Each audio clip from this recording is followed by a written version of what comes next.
guys, so it's time for Rosalina's Larp-Up face-up tutorial, walkthrough, whatever. So I'm already in costume and I have my wig cap on, so we can put the wig on right after. And I guess we're just gonna kinda get right into it.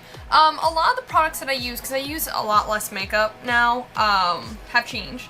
But I'm gonna basically do this as close as I did to when I actually did the makeup for Rosalina at the College of Wizardry. So with that said, let's get started. Hey guys, so this is my disembodied voice talking to you. Now, I'm mostly going to be talking about Rosalina and her story and my experience at College of Wizardry because I've gotten a lot of requests to kind of talk about my time there. So, to give you a little bit of backstory, Rosalina Timbottom, 18 years old by the time she went to College of Wizardry, so that meant she was a junior, first year, and she was a healer. Now, if I could turn back the clock, it probably would have made her an artificer. So an artificer is like somebody who can make like charms and whatnot, while a healer, of course, just focuses on healing people. But she was homeschooled, and she was actually from America. So Rosalina's father, Cassius Timbottom, wanted to give her a different kind of education. So they lived in an observatory that posed as a front for all their magical doings. So Cassius used the observatory to do research with Muggle organizations such as NASA and all sorts of space organizations around the world, and that's where he got his vast fortune and his prestige upon scientists. Now, all the funds that he would receive, he would donate to witches and witch herds in need. And he would make sure that any witch that needed help or education could get it and do so through the Timbottom family. So he wanted her to get a different kind of education so she could take over the observatory, which has been the family for generations. And she's only left the observatory once for a reason I'll explain in a little bit. Otherwise, it's her home and it was all she's ever known. So Rosalina is hexborn. Now, being hexborn in the College of Wizardry world can be a very good or bad thing depending on what side you're on. So hexborns are usually known as essentially like purebloods, like from Harry Potter, where they're very snooty about their status and they frown upon muggleborns and whatnot. So she wasn't really too into her hexborn culture at all. Her father chose to never really tell her about that. And because he was shunned himself. Cassius was shunned from the hexborn community due to his studies and embracing Muggle science. So her mother was Cordelia Merope. Cordelia was very stern and cold, and she was constantly frustrated with Cassius's and eventually Rosalina's eccentric personalities. She arranged their marriage in jealousy of her sister, and she wanted to marry someone successful and wealthy, and it turned out that marrying for wealth wasn't a very good idea for Cordelia. So, realizing that her arranged marriage with Cassius was just not worth the trouble, once she came to terms with the fact that Rosalina would just be her father, she just up and divorced, and it was really, really messy. Anybody who was anyone in the hexborn circle definitely heard about the Timbottom scandal with their divorce. She just up and left the household when Rose was about 11 years old. So essentially, when Rosalina started showing magical properties around 13, which is actually kind of late, she received her wand. And wands in the College of Wizardry universe usually are made of organic materials. It is actually written in the design document that if a wand is not made out of organic materials, that they are extremely difficult to wield. So Rosalina's wand was made out of cosmic, inorganic materials such as comet vein core, moonstone, and it made it really hard for her to control.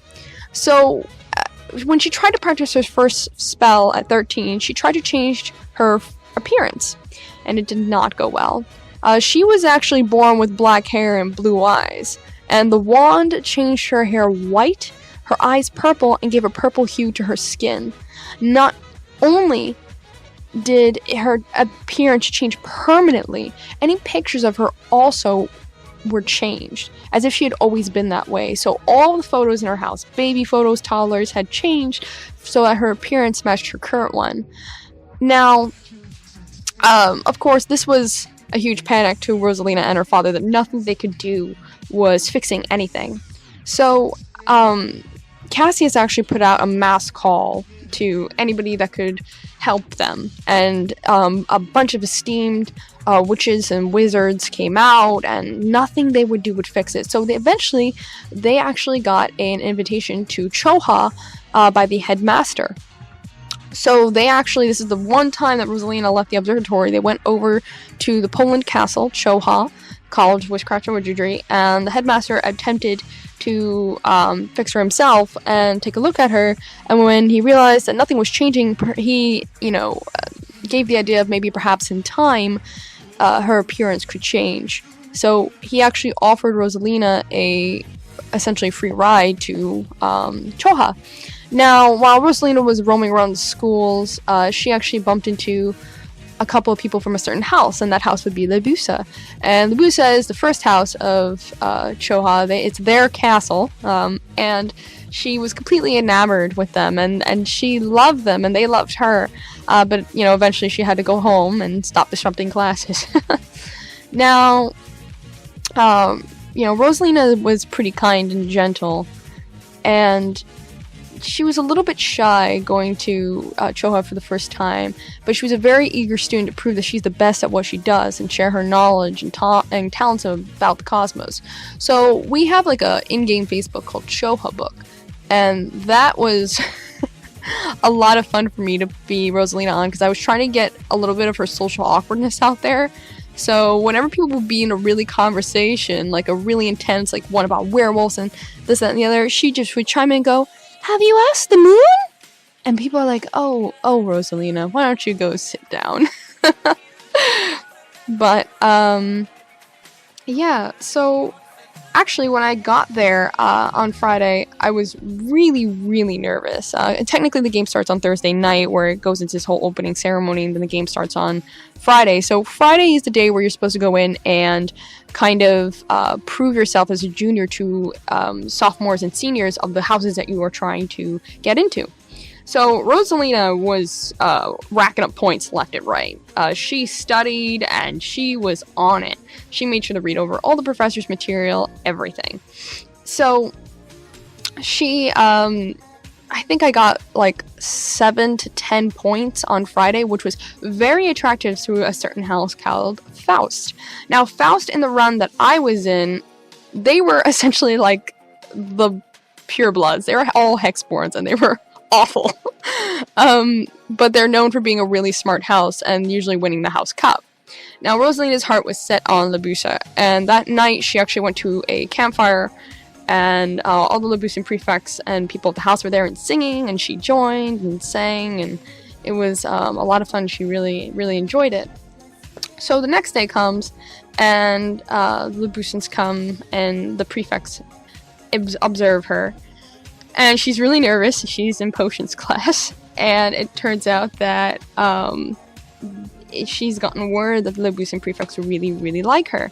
So on the second day is when you get your sorting, and you actually have to go in to be interviewed by all the prefects. So Rosalina was really, really nervous, and of course the Lebusan prefects actually lovingly came up to her, and both of them were very, very sweet and told her that they would absolutely adore her to be in their house. And Rosalina was so happy to hear this, and she couldn't wait. So the interview went interesting. So for the Lebusan house, they were like, "Oh, we don't even need to interview you. We love you." And she's like, "Oh, yay. I can't wait." And then she went to Slendigovius, which is the red house, and oh god, that was horrible, because one of her awful bullies was in that house, and he was the prefect, and started screaming at her in the middle of the room, and she was utterly terrified. Then the next was Faust, and they interviewed her, and she felt like they also hated her, like they were so indifferent. And then she went to Durentius, and Durentius was full of a bunch of jocks, and she had this really funny answer where they were like, "How did the rooster get to the moon? And she would go into this long tirade that I actually memorized about the Apollo 11 mission and how far it would go, how long it would take, the maximum velocity it would take for the rooster to leave the atmosphere, and that was scientifically impossible. And they just were like, we can't stand you, we don't want you, get out. It was so funny. And then that last was Molin, and Rosalina had a crush on one of the Molin prefects, which I'm sure at the time he was aware of. And they asked her all these questions, and they were like the mafia. They were very intimidating. So Rosalina went out confident that she had gotten into Lagusa. She was so happy and yet very nervous, and everybody basically felt the same. So when it came time for the sorting later that day, they're all, everybody's lining up and whatnot. And oh gosh, so this is where it gets messy. So everybody's being sorted and everyone's getting to where they want, and Rosalina has a really close friend named Edison, and they're all standing next to each other, and all of a sudden the headmaster from the top goes, "Rosalina Timbottom!" And like, she holds her breath. Everybody at Labusa is looking at her like, yes, yes, yes. Faust! And immediately you hear,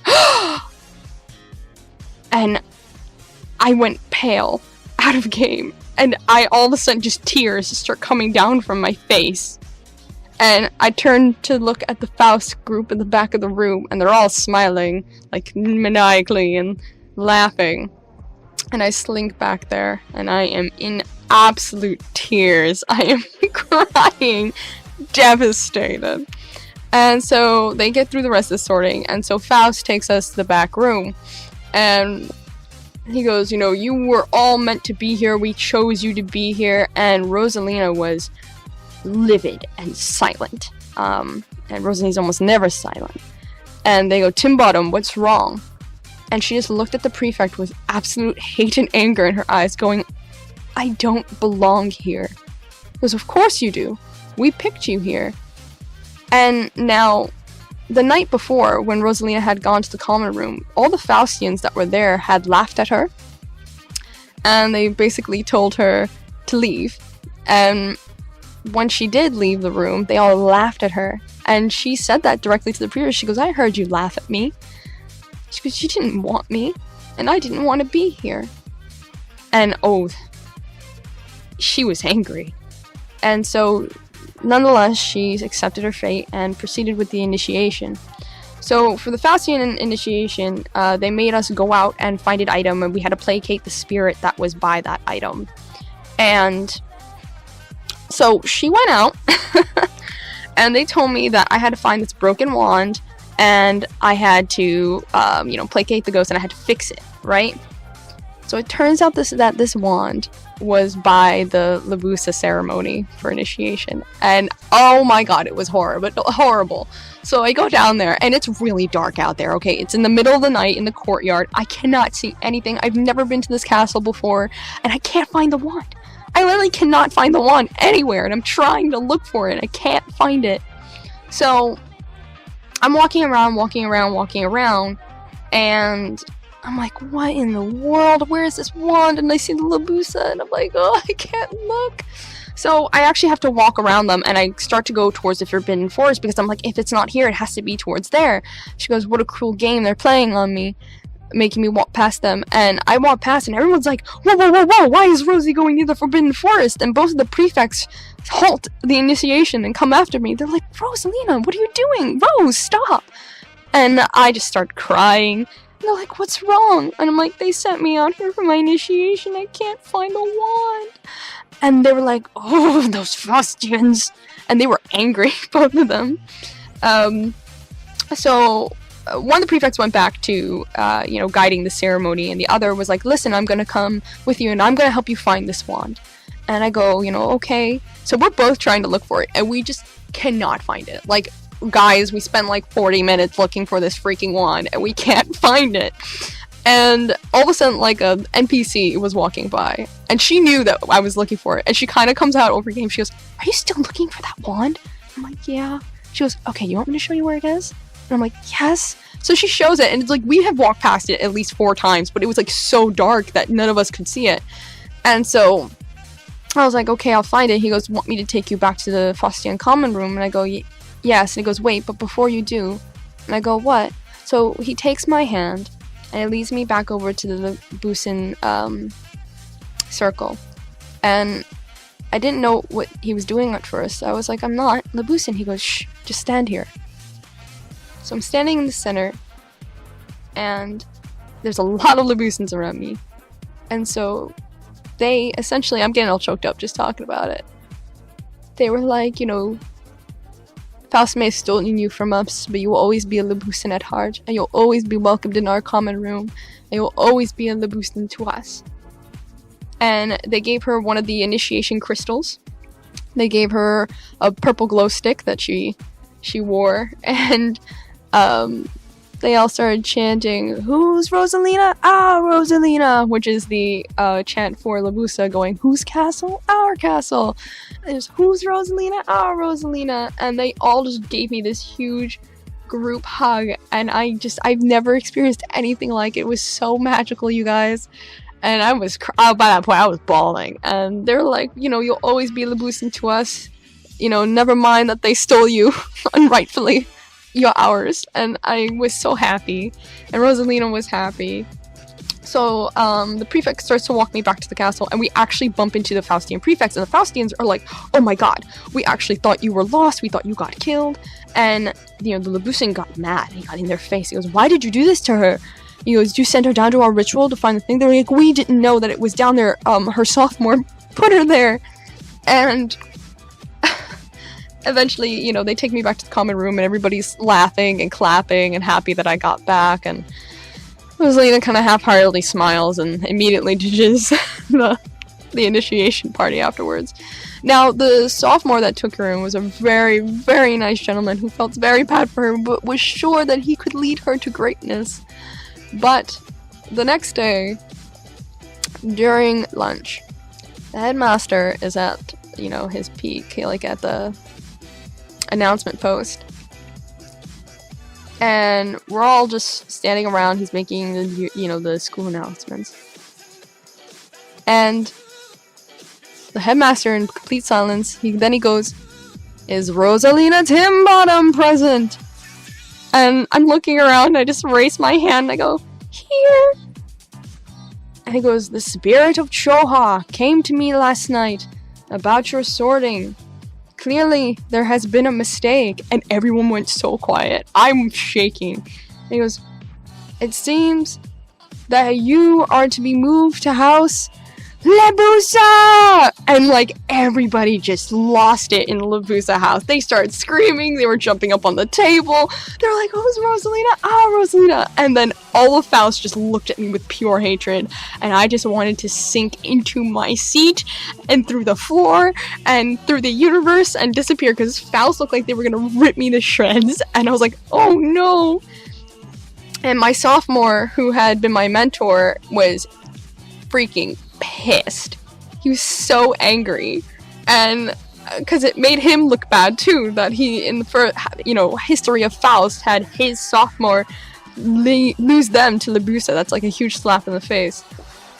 So he took her tie away from her, and Labusa bestowed theirs on her, and they just screamed and yelled, and they took her back to the common room. And I have all these pins that they put like 4 or 5 pins on me that were the Labusa house pins, so they could be sure that nobody would ever mistake her for anything else again. So it had been neck and neck that Labusa and Faust were going for the house cup, and during the ball, you know, Rosalina danced with the prefects, and it was all sorts of lovely, like a true fairy tale. And we're all waiting to hear the announcements. So it was Slendagovius and last, then Durentius, then Molin. And then, to announce second place, the headmaster takes us a sweet time. We're all waiting. We're like, oh my god, oh my god, oh my god. It goes, in second place, Faust! And people were holding drinks next to me, like champagne, and it just flew everywhere. It got on me, it got on the person next to me. I smelled like alcohol, I didn't care. We're all screaming, we're crying, we're jumping around. We're like, yes, yes, we beat Faust. Because you understand, for the last couple of runs, Faust has been in the running for the house cup like almost every single time, and has won. So we were just screaming, it was just loud, it was outrageous, it was so much fun. And then the Boosons made their speech of victory, and we took our house cup, and then the game was over. But gosh, it was really amazing, and I had the time of my life. There was nothing else I would trade for it. I have some specific stories too I could go into, but I think I'm running out of time here, so it looks like I'm just about finished up with my look. And yeah, so I hope you guys really enjoyed my story and my voiceover. I hope it's not as loud and bad as last time, and I'll see you later.